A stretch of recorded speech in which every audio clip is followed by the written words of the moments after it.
Jay Crawford, Adam the Bull, Garrett Bush, Dustin Fox, Jason Lloyd, Tyvis Powell, plus, ba-da-da-da-da, you're loving him, Mikey McNuggets.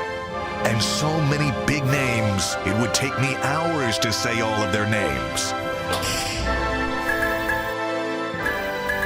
The ultimate Cleveland sports show starts now. Booyah! Welcome into the Ultimate Cleveland Sports Show here on WKYC. Coming up, 30 minutes of uninterrupted Cleveland sports talk, including who the Cavaliers should bring in on their final two-way spot. I'm going to make the case for a Cleveland native who's now in need of a new home. Jason? I'm Jason Lloyd. We've had a lot of talk this summer about the four quarterbacks competing for the Browns starting job, and what should we be looking for, what matters and what doesn't. Do the stats matter? If the stats don't matter, what should we be watching? We'll be talking about it. Garrett? Hey, listen, I'm G. Bush, and we gave some way too early grades after the draft. Let's go back and regrade this draft class with the Cleveland Browns. You'll be surprised where we go with it. And yeah, guys, and Brayan Rocchio has been red hot since being called back up from the majors. Is it sustainable? We'll talk about it later. Mike? Yeah, we start, though, with a little bit of a reevaluation of the Browns' 2025 draft class. Back in April, the Browns traded from the second pick to the fifth pick, took Mason Graham with number 5 overall, Carson Schlesinger at 33, Quinshon Judkins at 36. You can see the entire draft class there on their screen. I went back and I watched our draft recap show. We all gave the Browns somewhere in the B's, a B- to a B+. But now, G, we have some new information. There's no real on-field stuff to digest, but we have some off-field. We have some, let's just call it, opinions have changed. Do you still feel confident if I was to ask you to regrade the Browns draft a few months removed? Would it still be in that B- to B+ range, or have material changes force you to change your grading apparatus? Oh, I've dropped mine 2 whole grades. And I went to Ohio University, and we're on the plus-minus system. So as we know, a B- is only a 2.7, and that doesn't look so good. So let me go ahead and drop it down 2 grades. I moved from a C or B- to a C+ to a C now. Ooh. And it is all because of the uncertainty of Quinshon Judkins. And I'm going to just say this. I went to camp the other day, and the Cleveland Browns have definitely revamped the offense. They're going back to a ground and pound effect. And this guy was going to be the feature of it. He was going to be a guy that was going to be featured heavily. They had Dylan Sampson. They felt good about having Jerome Ford back.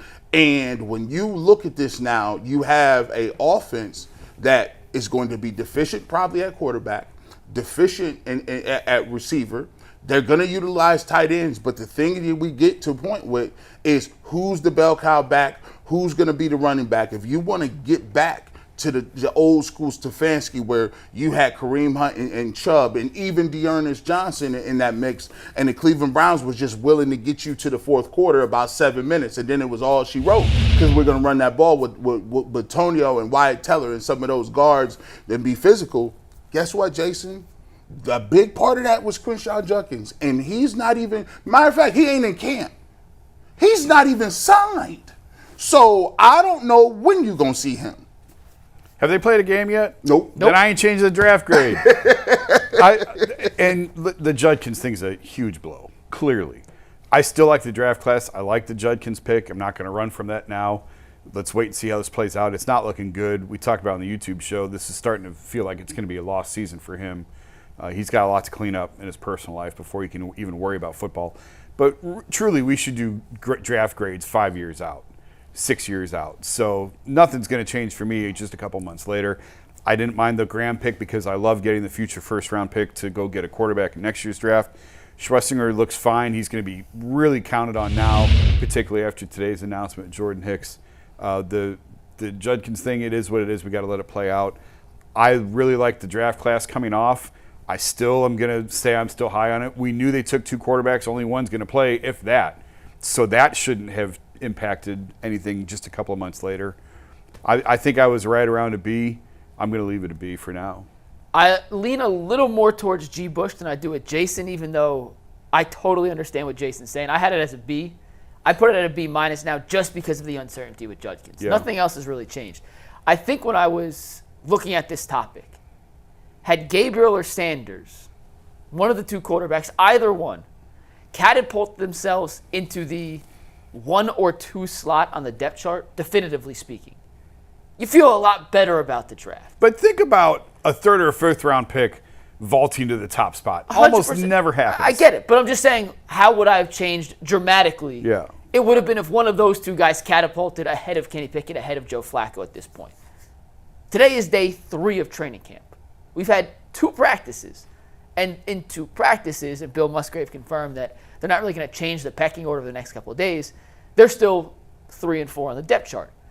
So I can't catapult the grade higher. Mm-hmm. The only really material change we have is the Quinshon Judkins situation, which remains to be seen. He's still unsigned. He's still dealing with legal situations. He is not in Ohio as he continues to let the legal situation play out. So I would drop it slightly.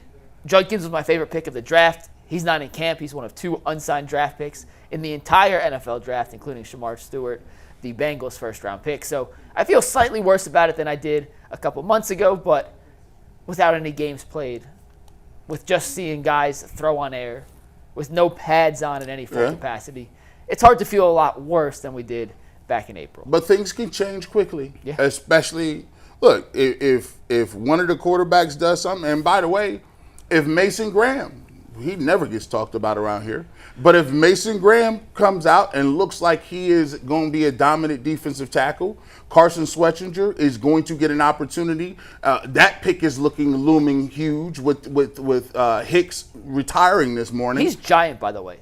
Yeah. I've seen pictures of that linebacker group. You guys were there yesterday. He's athletic, too. He's 2 or 3 times as big as anyone else they have in that unit. I gotta have him having he has to have a great year if they want to do something, because the JOK miss and Hicks at the same time, Devin Bush up in the air as well.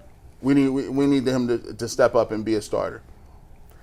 All right, let's get to our second topic of today's show. J.J. Watt knows a thing or two about football, right? Multiple-time Defensive Player of the Year. Will one day be enshrined in Canton as one of the best pass rushers of all time. Well, he put out a tweet yesterday that caught my eye. And Ant, if you have the tweet ready, let's take it full to share with you guys. It's quite long, but J.J. Watt said, "Training camp stats are insane and ridiculous. Used to think it was just people joking, but now seeing them reported seriously. You have no idea what the purpose of that period is, what the goals are, what the context is, etc. It could be strictly 3rd and long blitz period where every play is skewed to the defense's advantages.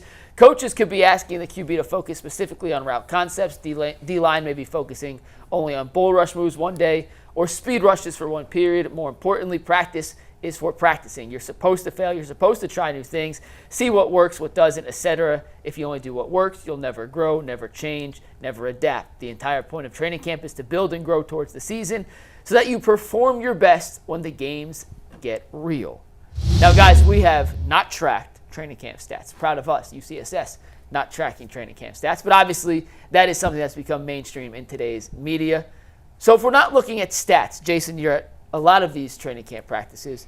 What in particular is Jason Lloyd looking for when he's out in Berea watching all the different drills, watching the different players that you think is important? Yeah, I sort of love that JJ put that out there, because that's part of the reason why I come back all the time. And it's like, guys, it's OTAs. Like, what are we doing? Why are we diagnosing every little thing? Because we don't know.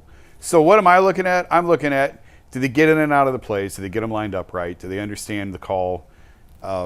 Obviously, an interception is bad. I think we can all agree on that. You don't want to see an interception. So, and really, I try and bring back the fact that, hey, this is who's running with the ones, this is who's running with the twos. That, to me, is more telling than anything I can tell you about anything that is diagnosed on a specific play, because we just don't know. But I can tell you, I can come back here and tell you, well, Shedeur didn't get any reps with the ones. They're running 7-on-7s on this field and 7-on-7s on this field. They got the rookies here and the veterans here. So more just trying to explain what it is they're trying to accomplish rather than trying to diagnose specific plays, because we don't know. So I don't want to sit here and pretend that we do, because we don't. So when I say, yeah, Dylan looked fine, or yeah, Shedeur looked fine, or Joe looked fine, or Pickett looked fine, most of what we see is guys running routes against air where there's no coverage at all. In an hour and 10-minute training camp practice yesterday, there was about 11 or 12 snaps that were 11 on 11. That's it. The rest of the time, they're stretching. They're in their positional groups.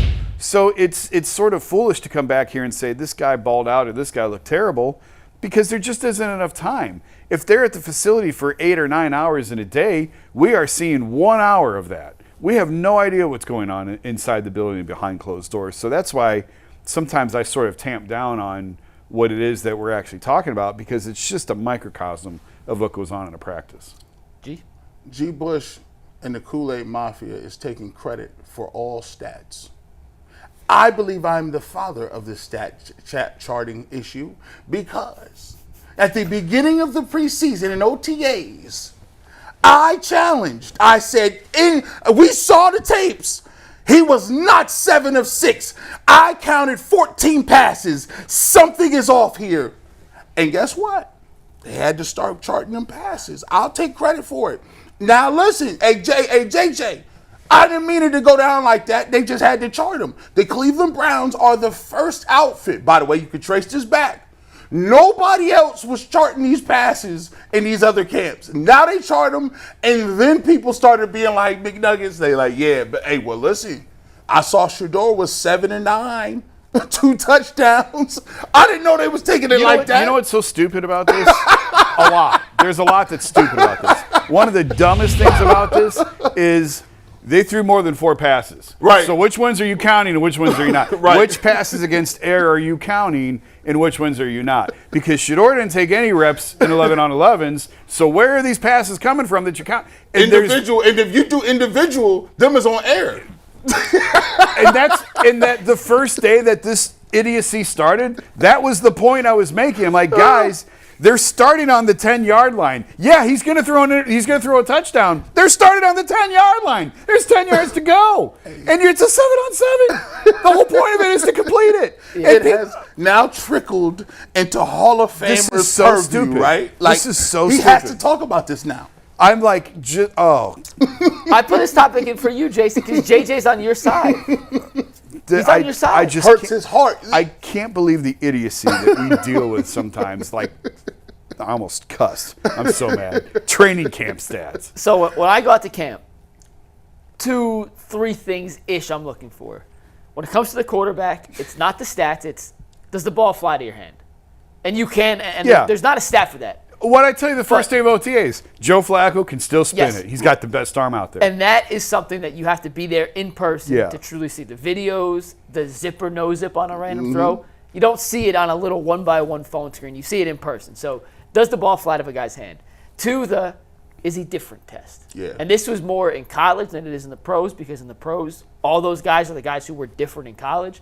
But when an incoming freshman would come in, when I was covering Texas A&M, and you watch, and I'll mention Devon Achane now on the Miami Dolphins, he just moved different. Yeah. He looked different than every other running back in there when they ran sprints. It looked like he was jogging and was the fastest guy. Just looked different. Myles Garrett, a guy, even on the pro level, just looks different. Yep. And then I have the do you look lost test. Right. And that could be any position. Do you look like, because I don't think you can tell the guys who know what they're doing, because everyone is supposed to know what they're doing in these situations. It's the who doesn't understand what we are trying to accomplish. And no one stands out more like a sore thumb than when there's 8 or 9 people and 8 know exactly what the accomplishment is and what they're trying to get done, and one person is out here messing it up, doing something wrong.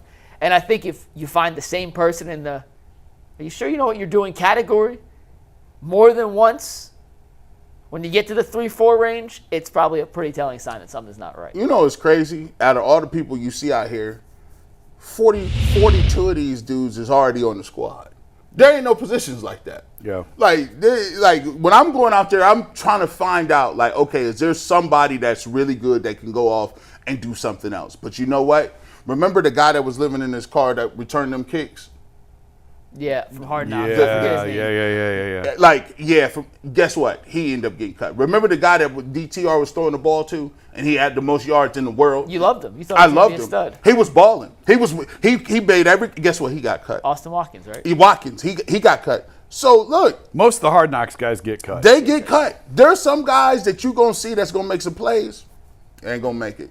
That's what I'm looking for. All right, Ant, we got to take a break. When we come back, Brayan Rocchio has been red hot since being called back up to the majors, but is it sustainable or is it just a mirage? We'll discuss in 2 minutes.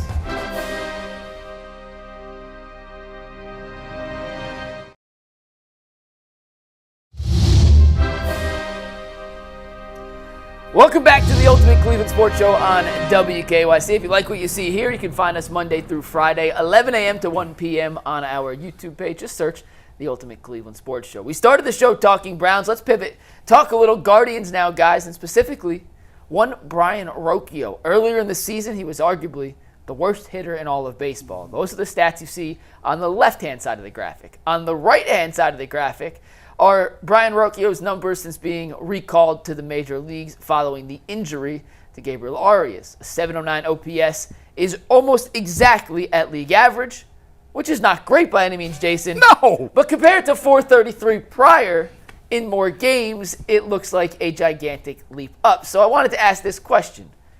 Rocchio's been hot since being called up, at least in terms of what you'd expect from Brayan Rocchio, but is it sustainable, Jason? It's your man. It's your guy. We're going to throw a parade for league average now. 254? That's how bad it's gotten. Compared to some of the other guys in That's their how lineup, league bad- averages, thank goodness we got a league average hitter. That's how bad the Guardians' offense has gotten. Oh my goodness, he's league average. Can he be an average player? Is it sustainable for him to be an average player? I mean, listen, Brayan Rocchio was a top prospect at one time. Certainly, I think the playoff run that he had last year in the postseason left us optimistic that he was figuring things out and turning the corner. It did me. I thought Rocchio was one of my picks for the preseason of a guy who I thought was going to really surge this year and emerge and take a step forward. And when we did the topic on the YouTube show a couple weeks ago about 3 guys who really needed it to explode for the Guardians to hang in this playoff race, he was one of my picks.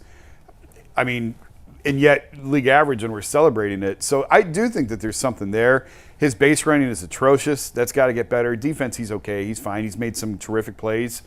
He's made some bonehead plays. But overall, they don't have a better option right now. So it's going to be him. Gabby Arias flashed a little bit earlier on in the year. Then he got hurt. What's his status? He'll be back. I don't know on an exact return, but I think sooner than later he should be healthy. But with Rocchio, I think it's his job. I mean, it was his job at the start of the year. It's back to his job. If he can sustain even league average for the rest of the season, I know I'm having fun with it, but yeah, if he can sustain league average for August and September and they can climb back into the playoff race, he's probably got the job again going forward into spring training next year, just because I don't see a better option out there for them right now. This dude got a nickname. It was Playoff Rocchio. Playoff Rocchio was different. I'm like, bro, listen, you hitting for power. And the frustrating part about it is, like, when you look at him, he looks like he should be. He has the tools. Like, you know, when you see him in the field and sometimes he makes these errors, you're like, well, dude, you look like a prototypical shortstop. You look like a prototypical middle infielder that's going to give me 275 at the plate. You should be able to run and steal a few bases, but your glove is going to be dynamic and you're going to be good. But turns out there's these lapses where you don't see it. Sometimes it's the plate discipline, sometimes it's in the field, sometimes it's running the bases. If you can give me 254, trust me, there are guys in our lineup that are under 200. You can still give me that 709 and that 254. We can work with the rest. We can work with it. It's just to see whether or not to see if he still has that level of discipline to continue it on. It feels like he's been around forever. Yeah. He's only played 220 career games. So Wow. it's less than a year and a half. That's surprising. Yeah, sustainable, I'm not 100% sure. However, I do know when you look at the splits between prior to being sent to Columbus and being called back up, he's better than the guy on the left. He's not a 165 hitter with a 433 OPS. Why do I say that? It's hard to be that bad and be a major league hitter. Like, if you reach that level, you run into some hits on a frankly timely basis, infield singles, whatever. So he was getting unlucky. The BABIP in the first half of the season was horrific. Once again, if we look at the advanced analytics, we've been saying this with Nolan Jones all season, Jason. Yeah. You think it should go one way. It doesn't necessarily always go that way. Baseball is a wonky sport. Is he a 250 hitter with a league average OPS? It's probably not that. But I also don't think he's anywhere near as bad as he was prior. All right, we got to take another break, and when we come back, a Cleveland native is in need of a new home. Would Enrique Freeman to the Cavaliers make sense? I'll make the case for it in 2 minutes, right here on the Ultimate Cleveland Sports Show.